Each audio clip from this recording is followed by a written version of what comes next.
Chapter आपका start होता है करंट इलेक्ट्रिसिटी से और पहली ही लाइन में करंट इलेक्ट्रिसिटी का एक डेफिनेशन आपको दिख रहा होगा। Current electricity is expressed as the amount of charge flowing through a particular area in a unit time. ये बहुत इंपॉर्टेंट है। इलेक्ट्रिसिटी होता क्या है? बेसिकली इलेक्ट्रिसिटी जो है वो फ्लो ऑफ चार्ज को कहते हैं। मतलब एक यूनिट टाइम के अंदर कितने चार्जेस एक जगह से दूसरी जगह फ्लो करके जा रहे हैं, ये हमारा इलेक्ट्रिसिटी कहलाता है। आगे बढ़ते हैं और जानते हैं इसके फॉर्मूले को। फॉर्मूला आप हमेशा ध्यान में रखें, फॉर्मूला आपसे पूछा जा सकता है, फॉर्मूला आपसे पूछा जाएगा और फॉर्मूला है आपका I is equal to Q upon T. I is equal to Q upon T, ये फॉर्मूला जरूर याद रखिएगा, जिसमें से Q जो है वो हमारे चार्ज का ऐसा यूनिट है और T जो है वो हमारे टाइम को दिखाता है और टाइम हमेशा सेकंड्स में होना चाहिए। तो ये दो चीज़ें हाँ आपके लिए बहुत इंपॉर्टेंट याद रखिएगा। SI unit of electric current जो है वो एम्पियर होता है। यहाँ से भी सवाल पूछा जा सकता है कि what is the SI unit of current. एक नंबर में ये क्वेश्चन आ सकता है, ध्यान में रखिएगा। इसके कुछ बेसिक छोटे यूनिट्स हैं, उन दोनों को देख लेते हैं। एक है आपका 1 मिली एम्पियर जिसको 10⁻³ एम्पियर कहते हैं, जबकि दूसरी तरफ है 1 माइक्रो एम्पियर जिसको 10⁻6 एम्पियर कहते हैं। ये दो चीज़ें आपको ध्यान में रखनी है, आप भूलिएगा मत, ध्यान में रखिएगा। एक आपका 10⁻³ एम्पियर जिसको हम लोग 1 मिली एम्पियर भी कह सकते हैं और दूसरी तरफ 1 माइक्रो एम्पियर में 10⁻6 एम्पियर होता है। दोस्तों आगे बढ़ते हैं। याद रखिए ये लाइन आपके लिए यूजलेस है, इसलिए मैं आपको स्किप करके आगे ले जाता हूं। इलेक्ट्रिक पोटेंशियल आपका बहुत इंपॉर्टेंट टॉपिक हो सकता है।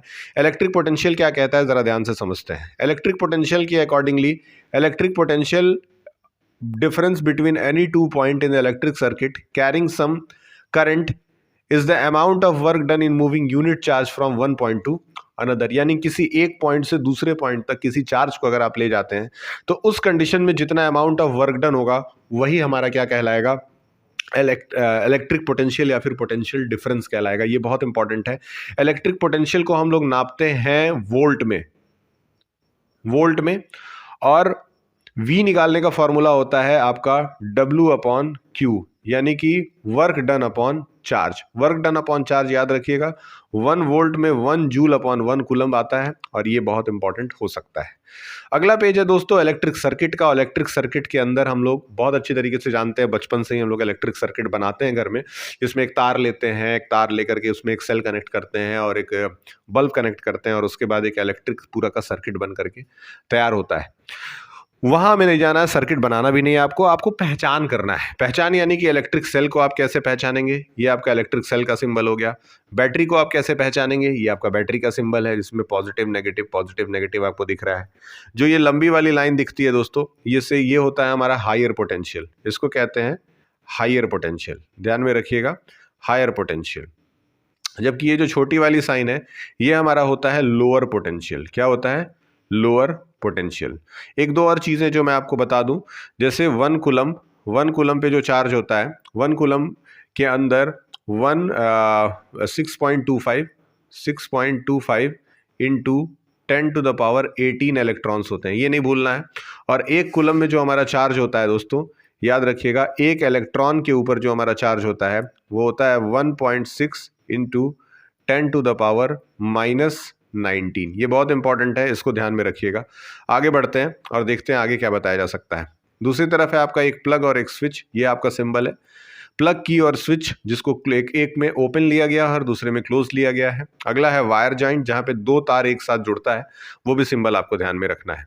फिर है वायर क्रॉसिंग विदाउट जॉइंट, बहुत ज्यादा इंपॉर्टेंट नहीं है। बल्ब का सिंबल आपको हमेशा याद रखना है, ये this is the symbol of the bulb.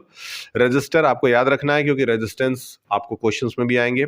Variable resistor यानी कि रॉयस्टेट आपको याद रखना है। आप देख सकते हैं रॉयस्टेट जिसको हम लोग वेरिएबल रेजिस्टेंस के नाम से भी जानते हैं, सिंबल याद रखिएगा। एमीटर वेरी इंपॉर्टेंट एग्जाम में और खास करके जब आपको मिलेगा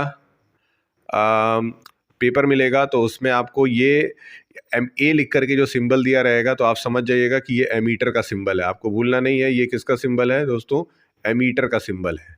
ये एमीटर का सिंबल है और ये आपके लिए बहुत ज़्यादा इंपॉर्टेंट होने वाला है, ध्यान में रखें।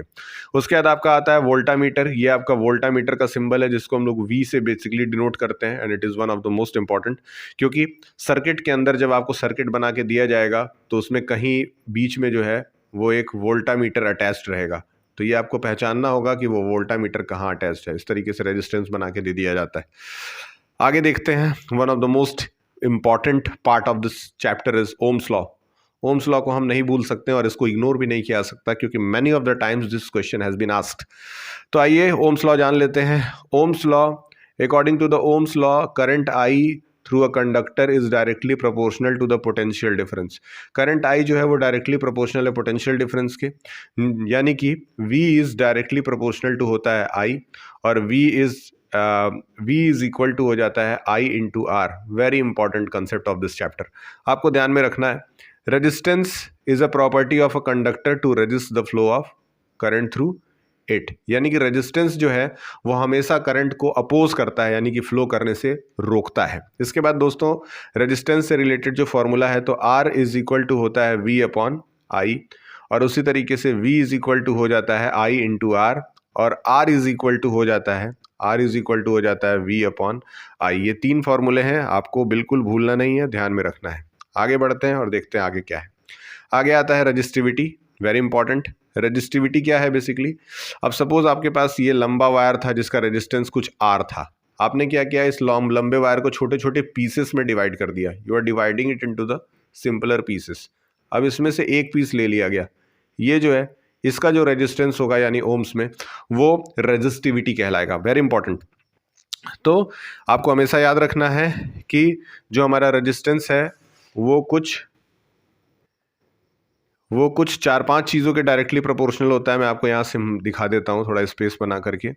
रेजिस्टेंस माफ़ कीजिए, रेजिस्टेंस जो होता है वो डायरेक्टली प्रोपोर्शनल होता है एल के। रेजिस्टेंस जो होता है वो डायरेक्टली प्रोपोर्शनल होता है 1/A के, और यही दोनों फॉर्मूले जब मिल जाते हैं तो R is equal to rho L upon A बन जाता है, और यही हमारा रजिस्टिविटी है। ठीक है, ध्यान में रखिएगा। ओम्स पर मीटर इसका SI यूनिट है। You should know the SI unit of, इसका SI यूनिट है ohms per metre, which is very important from the perspective of examinations. याद रखिएगा, इससे रिलेटेड क्वेश्चन भी आएंगे, वो आपको अलग से कराए जाएंगे। ये कि बेसिकली हमारा एक थ्योरी बेस्ड एक्सप्लेनेशन है। इसके बाद आता है रेजिस्टेंस को कैसे अरेंज किया जाए।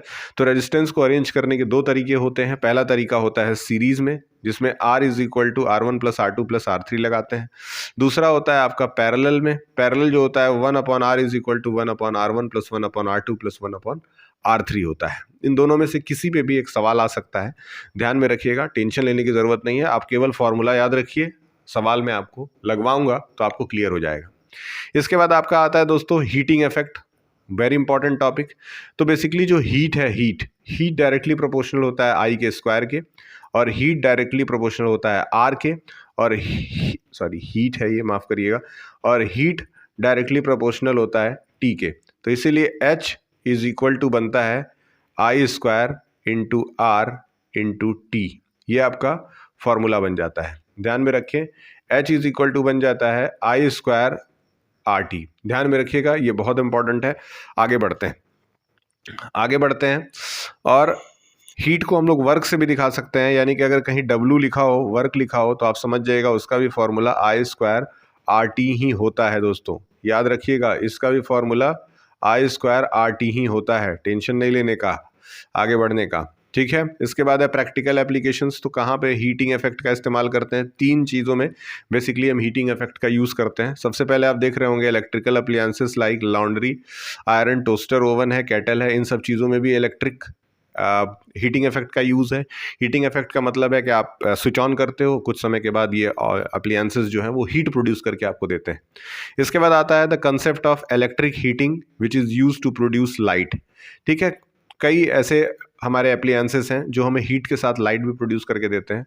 एक अच्छा एग्जांपल है आपका फ्यूज़ आपके घरों में लगाया जाता होगा मेन सर्किट से जोड़ करके, जिसमें अगर कहीं भी हाई वोल्टेज आ जाए तो फ्यूज़ जो होता है वो डिफ्यूज़ यानी कि ब्रेक हो जाता है और हमारे पूरे के पूरे घर के सर्किट को बचा लेता है। तो इस तरीके से इसके कुछ इंपॉर्टेंस थे, आप ज़रूर ध्यान में रखिएगा। लास्ट टॉपिक आपका आता है electric power. Electric power basically power is equal to, simple language में हम वर्क अपॉन टाइम लिख सकते हैं। तो यहाँ वर्क होता है भैया जूल और टाइम होता है भैया सेकंड, यानी कि जूल्स पर सेकंड को हम लोग क्या कहेंगे? वर्क कहेंगे, which is one of the very important topic. और इसके कई फॉर्मूले हैं, जिसमें से एक दो फॉर्मूले मैं डिस्कस कर देता हूँ आपके साथ। तो आप देख सकते होंगे कि यहाँ पे आपका जो फॉर्मूला आ रहा है वो आ रहा है, सबसे पहला power is equal to V into I, पहला फॉर्मूला। फिर power is equal to, sorry माफ कीजिएगा, हाँ, P is equal to V square upon R, ये सेकेंड फार्मूला है जो कि बहुत ज़्यादा इंपॉर्टेंट है। तो इस तरीके से आप ये दोनों फार्मूला याद रखें। और इसके बाद इसका एसआई यूनिट देख लेते हैं। एसआई यूनिट ऑफ पावर जो है वो हमारा वॉट है, ये बहुत इंपॉर्टेंट है। 1 watt of power consumed when 1 ampere of electric current is conduce flow at a potential of 1 volt, यानी कि जब 1 watt पावर है, इसका मतलब करंट भी 1 एम्पियर बह रहा है, और दूसरी तरफ आपका, इसको इरेज करते हैं, दूसरी तरफ आपका जो वोल्टेज है वो भी क्या है, आपका 1 वोल्ट ही है। ये चीज़ ध्यान में रखिएगा। अब इसके कुछ बेसिक होम एप्लीकेशन यूनिट हैं, जिसमें कि 1 किलोवाट आवर को kWh कहते हैं।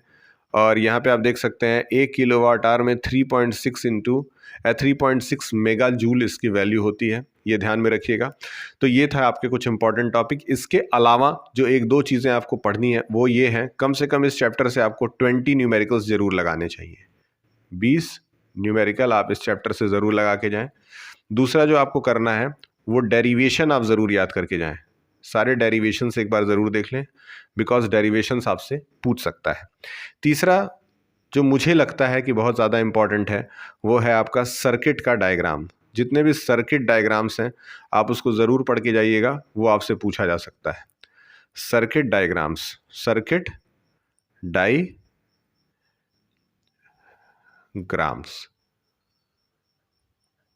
याद रखिएगा। तो आपके सर्किट डायग्राम्स जो हैं वो भी बहुत ज़्यादा इंपॉर्टेंट है। तो ये आपका चैप्टर यहाँ पे ओवर हो रहा है। ठीक 13 मिनट 47 सेकंड का ये वीडियो है।